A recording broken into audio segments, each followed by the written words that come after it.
Hello, my name's Adam Shilton. I'm a founder, technologist, TEDx speaker, and I'm obsessed with answering the question, how can we become irreplaceable in the age of AI?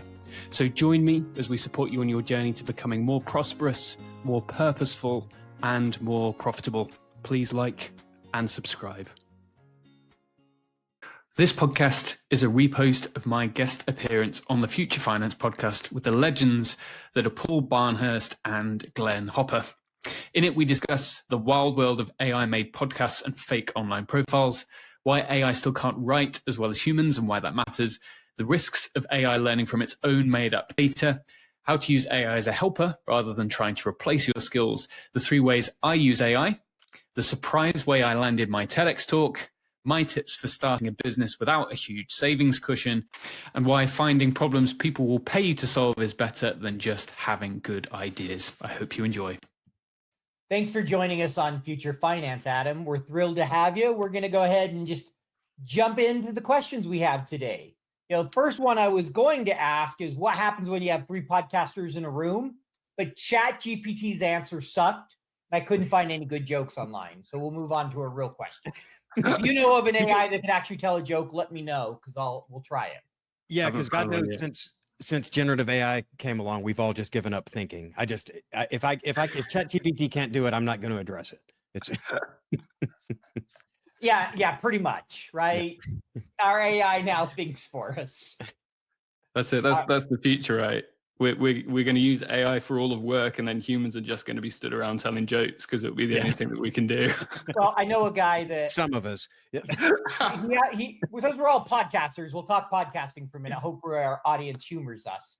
He's started a podcast. He's done about 6 episodes, but he spent all day having his voice cloned, and he just writes all the text, feeds it into this tool.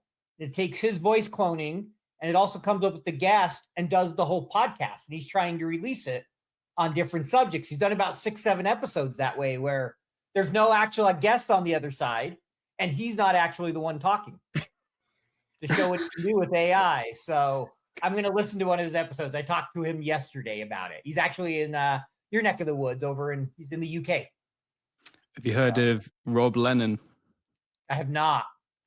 Check out Rob Lennon. He created an AI podcast host. Can't remember what he called it, but yeah, he did it in reverse. So he created somebody to talk to as opposed to creating something to talk for him. That's quite interesting. Have you tried Google's Notebook LM yet? Yes, I released an episode using it. Amazing. I haven't tried it. I know they've updated it now. You have more features. I haven't tried it again recently. I need to play with it again. I've seen a lot of people, this is so lazy, but a lot of people releasing Notebook LM podcasts are on YouTube without saying Notebook LM did this, without even acknowledging, just having those 2 podcast hosts go through and do their thing and just presenting it, just I guess for something to click on to drive views or whatever. But it's pretty amazing. Notebook LM honestly was maybe the most I know we made incremental gains in the LLMs and all that, but Notebook LM was the single most impressive AI tool I saw come out last year. It was incredible. I did. I put it to the test, and we're digressing a bit here. Oh, good. This is about AI and tech. This is what we want. There we go. So I was experimenting, and I was going through a bit of a project to compare some of the mid-market ERP systems. So I had like SAP Business One, there was Sage in there, Dynamics, and so on and so forth. And I basically fed it my own knowledge, a load of the promotional material from the various vendors, and I got Notebook LM on it, and I said, look, have a discussion and talk through best suited companies, best suited industries for these tools, just to see how accurate it was compared to my knowledge or lack of knowledge, whichever way you want to put it. And I was very impressed. You can tell, like, there were some awkward moments where it was trying to come across as a conversation, but it kind of didn't really work. I found that also the 2 AIs that it created talked to each other really quickly. I don't know whether you noticed that, but there was literally no breath between the talking. Wait, you mean humans breathe? Yeah. And I thought it did a really good job, but here lies the issue. it kind of tried to guess at some of the stuff that I'd asked. So I said, try and add some perspective. And I don't think I said make any assumptions or anything like that. But some of the stuff that it said was 100% wrong. So to your point, Glenn, about people just setting these AIs and creating podcasts, like it's a risk, right? And I sort of reeled a little bit because I don't know whether you saw, but Meta, like the Facebook, WhatsApp guys, they, I think, mentioned that they're going to release the ability to create an AI avatar profile. Now, that's not you. That's not an avatar of you. That's a standalone, like a no-faced AI that you can get to create an influencer profile or whatever. So, yeah, I don't really know what to think yet, but it's pretty scary to know that there's now a ton of content being produced that's unvalidated, could be wrong, and a lot of people are going to get sucked into it and take it as gospel, right? So there we go.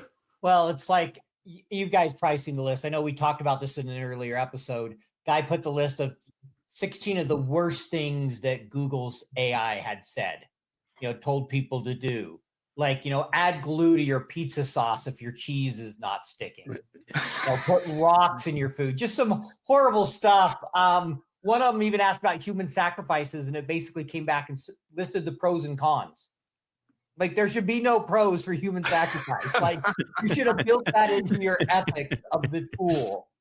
So it is a crazy world. I mean, the other thing, and I'd love to get both kind of your guys' thoughts on this, is, we're starting to see AI ingesting its own content, right? A lot of the AI is getting fed its own content. So incest, in a sense. Like, how dangerous is that? You think of all this content coming, are we going to start to, have groupthink, some of those things that we talk about? I'm just curious your take on that, Adam, just kind of your thoughts on your concerns there. Because you mentioned a little bit of, wrong information and all this content. So I'd be really interested to get Glenn's thoughts on this as well, because it's something that I have thought about. So OpenAI released O1 last year, I think, back end of last year, wasn't it? Or midway through. Like, I'd get stuck on the timelines because it moves too far. But O1 was the thinking model, right? It would pause and say, oh, let me have a think about this, and then it'd tell you what it was thinking. And then I heard, and again, I can't back up the source for this, so I'm no better than an AI, right? But I saw somewhere that not ChatGPT, OpenAI were investing a huge amount of resource in training their newer models with synthetic data. So that's where they couldn't get enough data from either public domains or whatever to train the model. So they were getting O1 to create synthetic data to train the next generation of models. So my perspective on that is, right, well, who's validating the synthetic data and proving that it is useful and relevant? And I guess, there's plenty of intelligent people at these companies, right? I'm sure they've got that sussed. But yeah, the B then relates to your point, Paul, about where, how is there going to be any sort of validation on good versus bad data? And you take that further because all of the models are going to start ingesting more and more public data of the poorly produced AI data that's online. Yeah, and I don't think anybody's got it figured out, which is, again, why I'm keen to get Glenn's perspective on that, because data is fundamentally integral to the way these models work, and it always goes back to that phrase that I'm sure many of your podcasts guests have said, which is rubbish data in, rubbish data out. So yeah, it's an interesting one. Yeah, and the funny thing, okay, so we have 3 podcasters on right now. We have planned questions. I feel like we may not get to any of them, but I think that's okay. Paul and I just did a year-end episode where we just yammered on for about like Lex Friedman podcast length, hours and hours. Now we got 3 podcasters that all like AI, and we're screwed. Yeah. Time's gone out the window. Yeah. I hope you don't have anything planned for today, Adam. Yeah. No. I mean, I've got to eat at some point, but hey, I can skip that. Yeah. Throw it in the microwave, bring it into the room. Glenn and I will keep it going. Will you take care of that? Yeah. So my thoughts on synthetic data and training models are, so first off, digital assets are pretty amazing because they're things like, think of an image. You create one image, it's just ones and zeros, and you can use that image. It's not like if you Xerox copy something and make another copy of a copy of a copy, where I'm thinking about, what was that old movie? With Michael Keaton, Multiplicity, where he kept making he made a clone and the clone made a clone of itself and all that. But with digital anything, it's just ones and zeros, and you can have as many copies of it as you want. So that kind of changed the nature of the value of digital items, because anybody can have it. There's no scarcity to it. And when we digitize so much, now we can train these models on. I mean, if you think about what these models are trained on, it is and I don't know what I could be overlooked here. It's the sum of human knowledge. So anything that has been put down in Word and then digitized, which, we've had the internet now since 95, and then plus whatever universities were doing before that. So you've got to think that, I don't know what's out there, things that maybe haven't been translated yet or whatever, but what's out there in human knowledge that hasn't been digitized. And so these models, to train them, they, once they started scaling up and realizing how much better the models got, if you think back to the early versions of the models, like BERT that Google was using, or some of the earlier ChatGPT models, they were not very good, but they found amazing improvements when they scaled up. But then now they're, the compute is a whole other thing. It's why they're having to raise all this money. But there's only so much data that's out there. So if you maximize what you're doing with the data, that's why we've gone from, ChatGPT 3.5 to 4 to 4.0, and we didn't go to 5. Now we went to a whole new 0.1 and then 0.3, I guess, that they're testing now.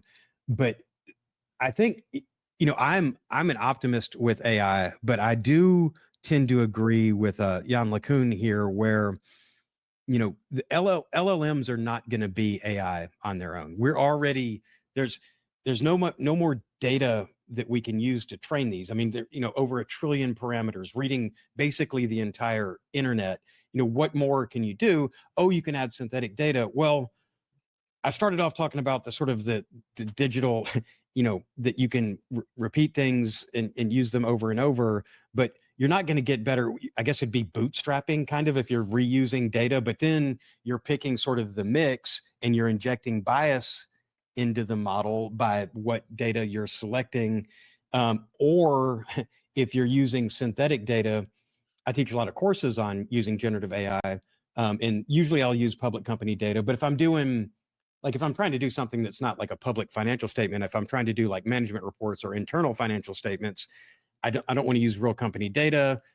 So I've created a lot of synthetic data myself, and it's, you can go through and here's my chart of accounts. I want to create an income statement. It needs to follow roughly this trend or whatever. And it'll throw out, the revenue numbers and the COGS numbers, and then, various expenses.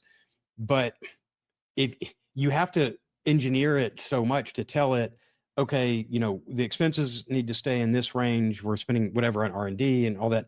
But if you then try to use that synthetic data, which I've had this come up in a live course where I created 3 years of an income statement and I was going to do forecasting with it. But the data that was created, so first off, first pass through, the COGS didn't match the revenue at all. So it was like, this is not a realistic financial statement. I mean, this ratio's off. So then I would tell it, okay, the COGS need to be in line, but then it would lock in, okay, COGS are always 40% of revenue. So you're trying to forecast. So the data is just not that, it's not smart enough yet. So, and this is numerical data. When you're creating words, that could be wrong and you're training it on it, it's fraught with problems. And I don't know, you're either going to inject bias, you're going to inject misinformation, or what. I just don't know how the synthetic data would make these models better, or the tendency of all these models, their output already is so watered down and cliche. That's why I would love it if I could just use ChatGPT to write my next book, but the content is so anodyne and just sterile, because it's by nature, it's a cliche, because it's taking what people write all the time and it's giving you this most statistically probable next word, which means the most cliche, unoriginal next word. So how are you going to make the model better by filtering it through a copy of a copy of a copy of fake text? And it's just going to take any originality or uniqueness out of it. And I don't see that being the path forward for making these models better. Good Lord, that was long. That took a few minutes. What I took away from that is, don't feed human sterile stuff. Don't feed AI sterile stuff. Let's keep it creative and help it actually learn. Yeah, like, there you go. What you're saying. I mean, right? Synthetic bias. Okay, if the models can't give great answers now, are we sure feeding it synthetic data? I mean, yes, they can give some good answers, but they make plenty of mistakes and different things. Like, what's the risk to it? It sounds like, I think around the horn, we all have some concerns with it being trained on synthetic data. I think there's a gap. So for me, in my day-to-day usage, my problem isn't the data. You know, my problem isn't necessarily the accuracy of the response. It's how it understands what I want to achieve. So, and maybe that is the premise behind synthetic data, that, you know, if it is trained with more stuff that doesn't exist, maybe it's going to understand us better, be able to infer more context straight away. But for me, it's the repeat process of trying to get the results that I want that's the issue, not the data that it's throwing out. It's throwing loads of data at me. It's the quality of the output that's lacking. Yeah. So, I mean, maybe being somebody able to use that data to accomplish something. Is it going to make you more efficient, more effective? Is it going to help you do what you need to do, or is it just throwing a bunch of stuff at you that you have to clean up? Yeah, I mean, to use Glenn's example of the book, right? And I mean, I produce a lot of content. I write newsletters and that sort of stuff. And I've tried. Look, I've tried giving it endless examples of my previous content to try and emulate something in my voice, and it's just missing something. And sometimes I find it's just faster for me to do it myself than it is to fight with the AI in trying to produce something that's similar, right? But yeah, I mean, for me, it's that understanding first time. It's the getting me. So I think that's the real challenge there, is how do you properly create an AI assistant that knows you, whereby you can have a conversation like you're having with a human without feeling like you're always having to trick it or, you know, develop a more intelligent prompt or whatever it happens to be. So yeah, that's for me, it's like, it's less of a data issue. It's more of a, how does it understand me better? That's it's the issue. Context, it's the reasoning, it's the stuff that makes us human. If we were all data, to use a Star Trek character reference, it wouldn't be a problem, right? But it struggles to be, because it's statistical probabilities. That's really hard to put uniqueness in that. I mean, you can't. Now they're finding ways to augment it, and there's things they're doing, you know, more rules or whatever to try to adjust for that. But I think we're a ways away from it truly getting all that nuance. It can do a good job, and it often can save us time. But like you said, does it really capture your voice as well? Like, Glenn, I'm sure you used AI some with your book, but I'm going to guess you definitely didn't let it write paragraph after paragraph without a lot of editing. Yeah, you know what it was really good at? And actually, I need to like watch how, if we had the Fireflies breakdown of this call, it would have like Glenn spoke for 16 minutes, Paul spoke for a minute and a half, Adam spoke for 30 seconds. He's the guest. And it's like, yeah. No, so on my book, I will say, rewrite for clarity was actually a really good prompt that I used. And I would go back and forth between Claude and ChatGPT. Claude used to be a better writer, Claude Opus 3.5. I think ChatGPT is about caught up with it there. And they're both good at, what they are good at is outlining and consolidating information. So if I knew, Paul knows, I have a tendency to ramble. If I was rambling in my writing, I could say, I've gone off the deep end here, reel this in, you know, make this concise or whatever. And I could take edits that way. But if you tell it to write anything, like a lot of my content is similar, and I think, oh, I'd like to publish this here, but I'd also like to publish it here. So even trying to get it to rewrite something. It's not like, it doesn't sound right. So, but if I can say, hey, if you were going to write an article about this, how would you do it? So if it gives me an outline, I can it's not getting me 80% there, but if it saves me 25, 30% of time of writing an article, then that's still a huge efficiency gain. Yeah, no, I hear you. I use it to summarize a lot of transcripts for LinkedIn posts, and I read a lot of it. I'm like, okay, nobody's going to believe that's my voice. Like, I got to tweak this one a little bit. And there has been a few times where I've actually released it, probably 99%. But most of the time, I'm rewriting at least half of it. Really quick, guys, as you know, I don't have sponsors on the show. So to help me, it would be great if you could share with just one other person, leave a review, give a thumbs up, and subscribe. It really does make a difference. Now back to the show. Yeah, and that's what I find. So a recent trick that I've been using, and I didn't know why I didn't do this before, but before I publish anything, is to read it aloud. And I went through some old posts that I did that were AI assisted, shall we say. And that was where there were a couple of gaps filled, or like a portion that was added on because I needed an extra point in my listicle post or whatever it happened to be. You know what I mean?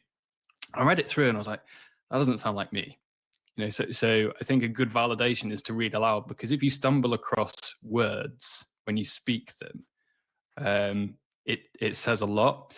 And that's another trick that I've actually found helpful, is if I'm struggling to have a decent conversation with AI, I might switch to voice, because actually you find when you talk, you speak more clearly than you type. Yeah, and coming back to Glenn's point on writing for clarity, if you can be clear in your instructions, that's half of the battle. Yeah, so I think the voice thing's relevant, but coming back to that, we were talking about humor and AI's inability to like write jokes and be witty. I was having a look in the OpenAI playground. I don't know whether you guys have ever been in there. If you go in, I guess it's OpenAI's like developer behind the scenes type thing, where you can test your prompts and that sort of stuff. And you can go in and you can test like standard text prompts, but they've now got an area there for voice. So you can trial training your own voice bot, which is pretty cool. And when I went in there, I don't know whether it was deliberate or not, but it had like the default prompt for a voice chatbot. And it said in there, in your response, try and be witty. It's not.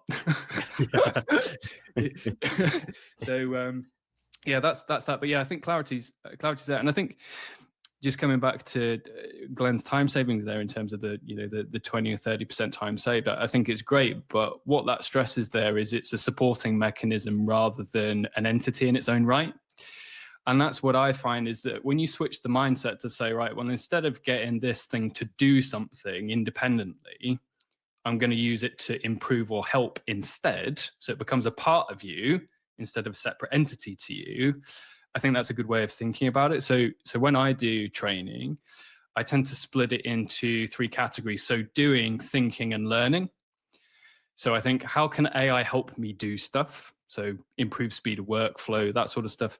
How can AI help me think? So how can it encourage me to see a different perspective? Is there a different mental model that I can use for this that is just a blind spot in my thinking that I don't know about? And then number 3, which is, how can it help with learning? And I'd say that's really underused, because, and I'll use the example of Python, right? So last year I've done posts about it.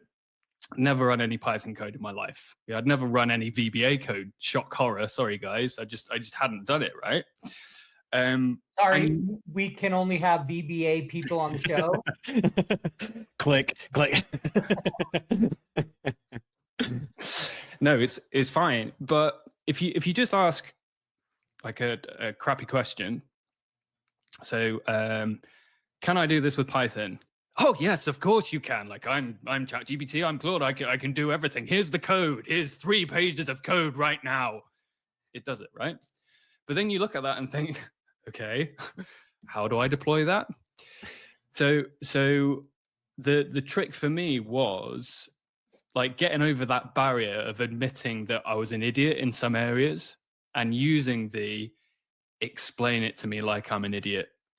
And even then you still had to say again. So it comes down and say, oh, yo, you just need to do this. I'm like, no, that isn't clear enough. Like, tell me what step 1 is. Like, I am a complete, just tell me what step 1 is. And as soon as Welcome to my world. Yeah, I was There going to say, talk to me like Paul talks to Glenn. That's what. Wow. Ouch. I think I best leave so you guys can hash it out. And that was that. So every time I got a response that I thought, that's too technical, I can't do that, because I think that's one of the limitations as well, especially if individuals don't class themselves as technical. And I mean, I'm more technical now, but a year ago I wasn't. And instead of walking away, which is the default reaction, right? So you've got this problem, like you've asked AI to solve it for you. It's not really giving you anything logical, not logical, but anything implementable or practical to go by. Instead of walking away, just saying again, no, we need to break this down even further. And I think that's the trick. It's what's that smallest step on that learning journey.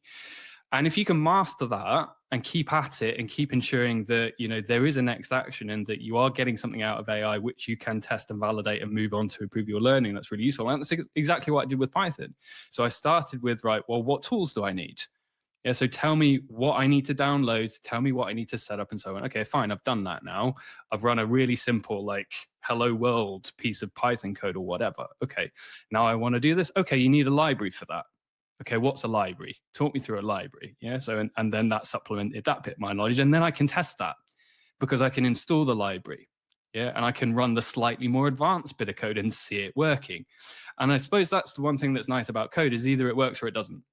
Either it produces the output or it doesn't. Yeah. So it's kind of structured in that sense. It's not the same as like writing a book or producing text where there's that creative variability that you can really start going around in circles with. So yeah, that third point in the pillar in terms of learning, I think is really underused, because if you can crack that, you know, and you can start getting behind the scenes and becoming experts in stuff that's going to save you even more time, because yeah, AI is going to save you time.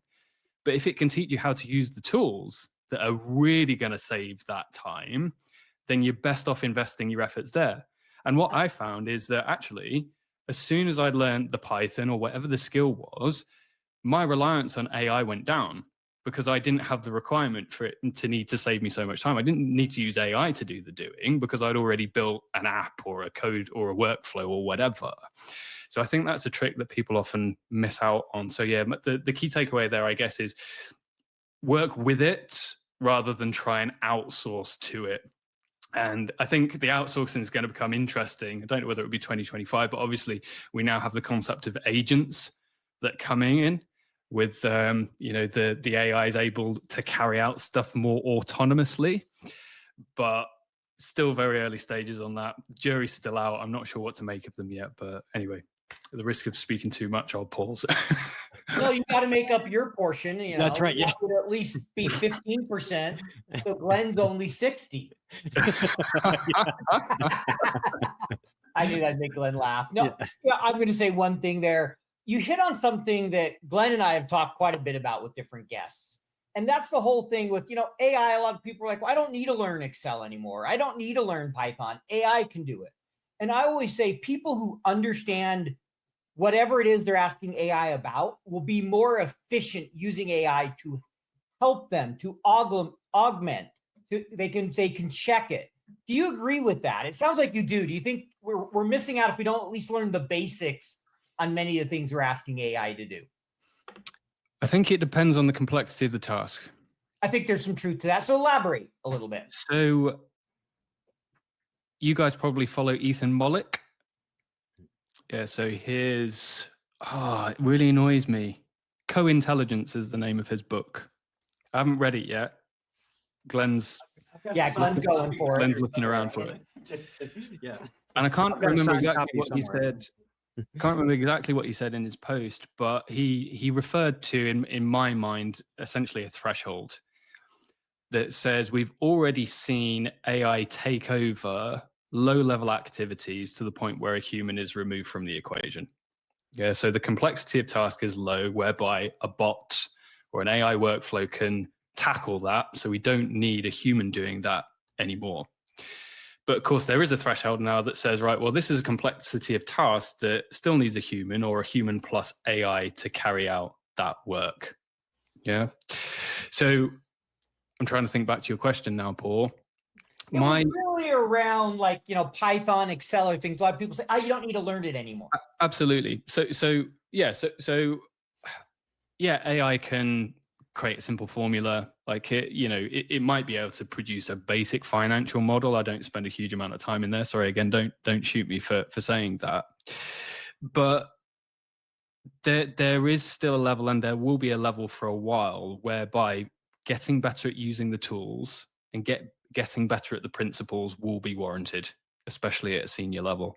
So until then, there's nothing wrong with a shortcut. Like, speed up your learning, speed up your ability to use these tools until AI gets to the level of intelligence where they go up to the next threshold, which is then them circumventing the next phase of complexity of work or whatever. But that's where the jury's still out, because the timelines are so unknown, right? So I'd say there is nothing wrong with anybody ever wanting to invest in skills, because a lot of skills are transferable anyway.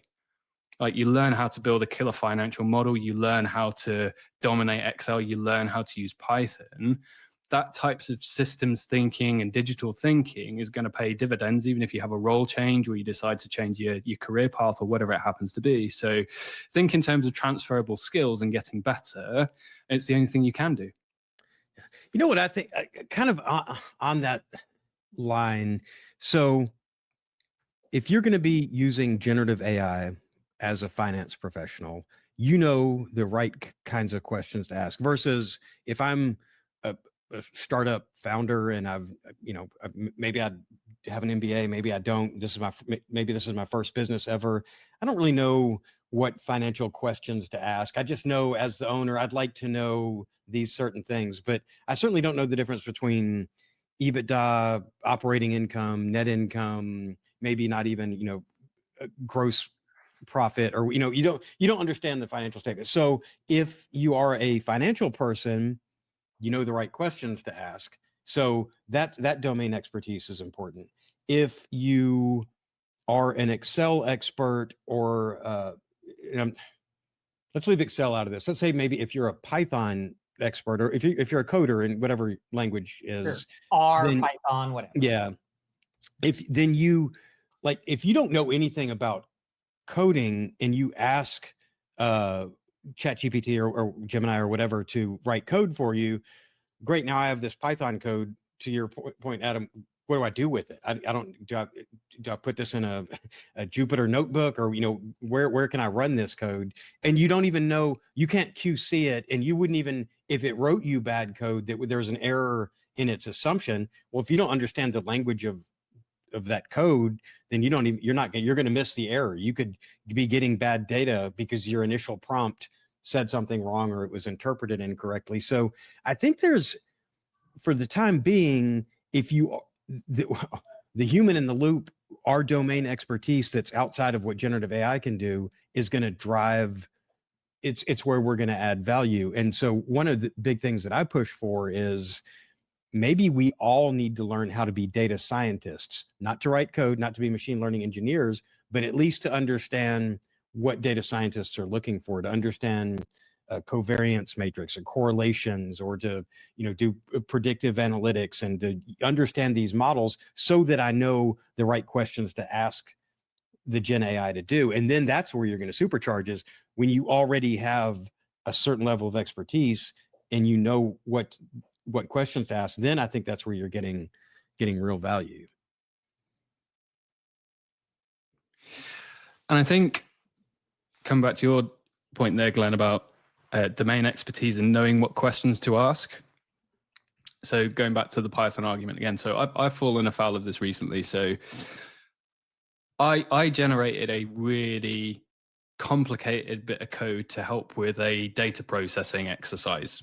Yeah, so it was combining a load of messy data from different sources into a cohesive output, which is a common task. I mean, some people do it with Power Query, whatever it happens to be.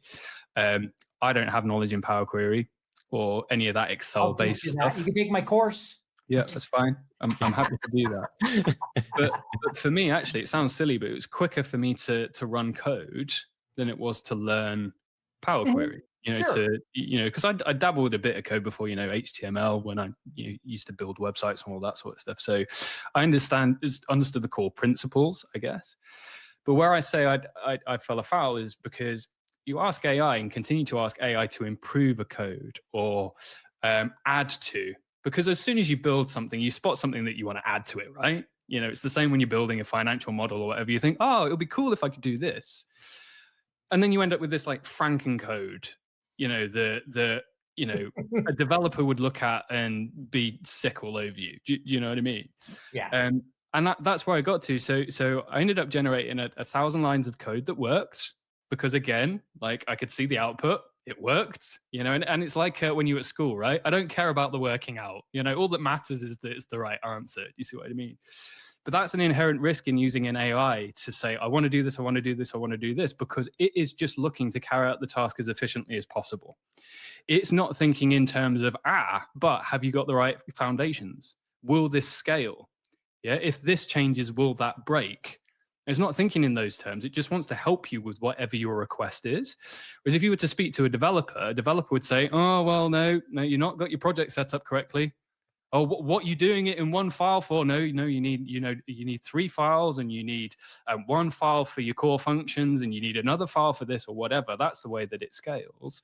Never used GitHub, but that's a really good way of, taking chunks out of it and then testing whether that's an improvement or not, and then syncing it back to the main code. And these are all concepts that I'd never done before because I don't have that domain expertise. And I'm sure in the future, like a specific dedicated AI that is programmed to think like a developer will be able to do that. But I guess that's the difference between what we have now, which is widely available general AI, not artificial general intelligence. We're not talking about AGI. We're talking about AI that can do a load of stuff as opposed to being like a niche bot or a niche use case. I think that's what needs to come next. And I think if I can predict it in 2025, whether it's agents or, whatever it happens to be, is with the advent of these OpenAI Pro models and that sort of stuff, we're going to see more niche AIs for relevant domain expertise.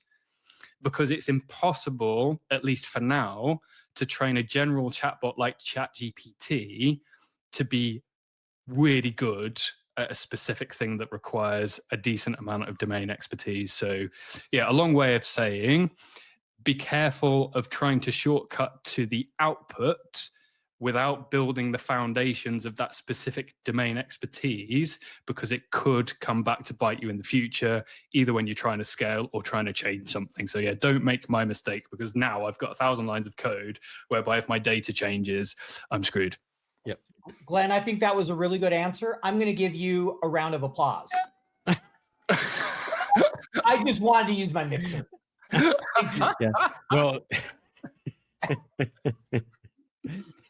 all right. Well, we've already gone 35 minutes. We haven't got any questions. I think there's one we'd love to ask you about, and I'll let Glenn ask the follow-up. You gave a TED Talk last year.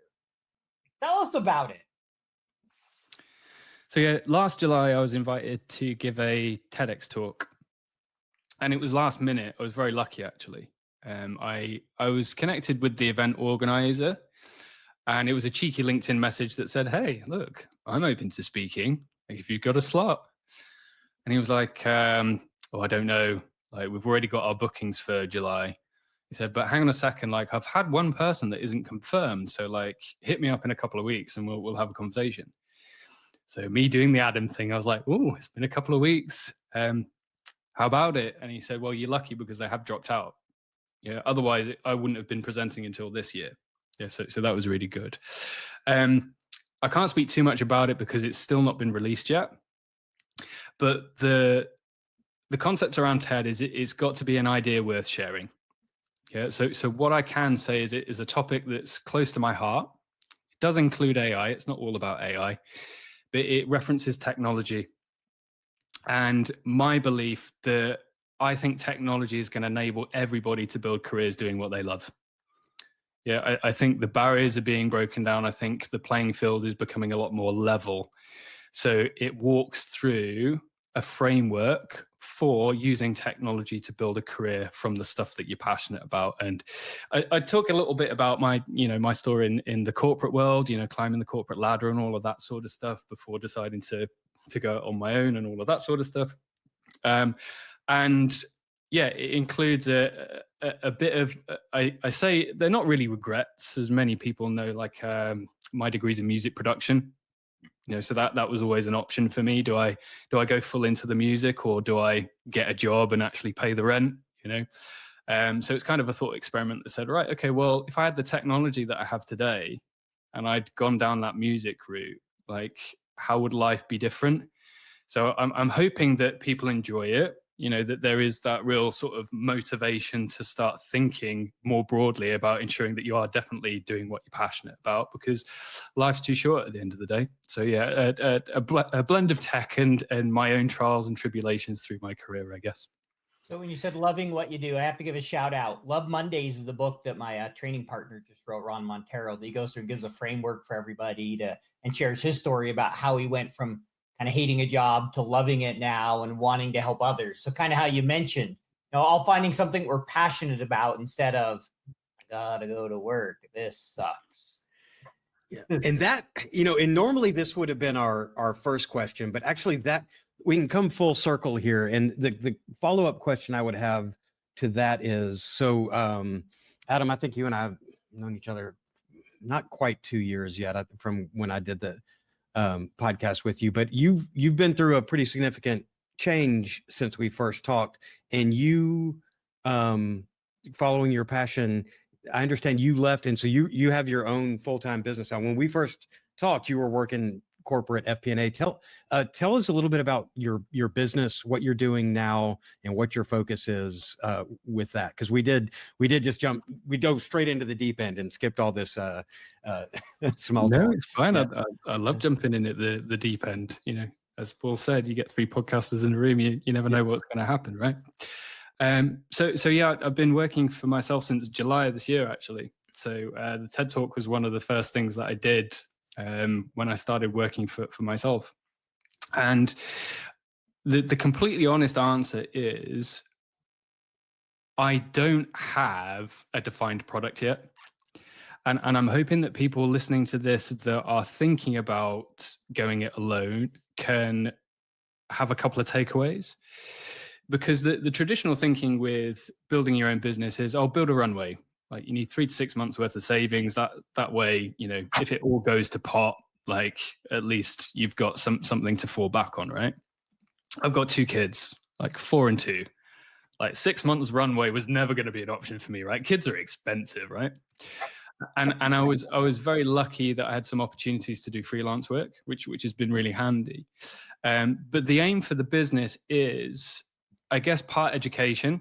That's where the content and that's where the newsletter and all of that sort of stuff comes from. I do want people to adopt the tech. I do want people to become more productive so that they can spend more time on what they love. And at the moment, that is split between coaching, a bit of consulting work, and obviously the online content. So that's where it is at the moment. But I've not got a paid for course or a paid for community or anything like that, because I'm still finding my way a little bit, right? It's still very new. I've been doing this for 6 months, right? And that's the other recommendation I'd make, is that you need feedback. Like, don't ever launch a business off a maybe. Oh, I think that would be a really, really good idea. Or my friends tell me that's a really good idea. Good ideas are the ones that people pay you money for, right? So find that problem to solve and go from there. So I'm still finding that problem, so I can productize a little bit more, and I'm feeling my way. But I've been enjoying it, and it's nothing against the companies that I used to work for. Like, I did love my corporate career, and anybody who wants to stay in a corporate career, like, absolutely fine. Like, there's nothing wrong with that. And businesses are becoming more open now to people building personal brands and being more vocal. I think it is the future. I think there is going to be a lot more employees that are also creators, that they have their own voice. But for me, it just got to the point where I just wanted to be the master of my own destiny, and whether we get there or not is still to be seen. But I'm enjoying it so far, and we'll see what happens. I think we got a title for this episode, Glenn. Master Adam. He controls his own destiny. All right. Well, we got a personal question for you. I think we'll have to wrap up here. We're almost at 45 minutes. Instead of you doing the random number generator, are you picking the number? There's a question in here I really like, so I'm just going to ask it. If your TEDx talk had a theme song, what would it be? Oh my goodness. And you're a music guy, so I figured this is up your alley.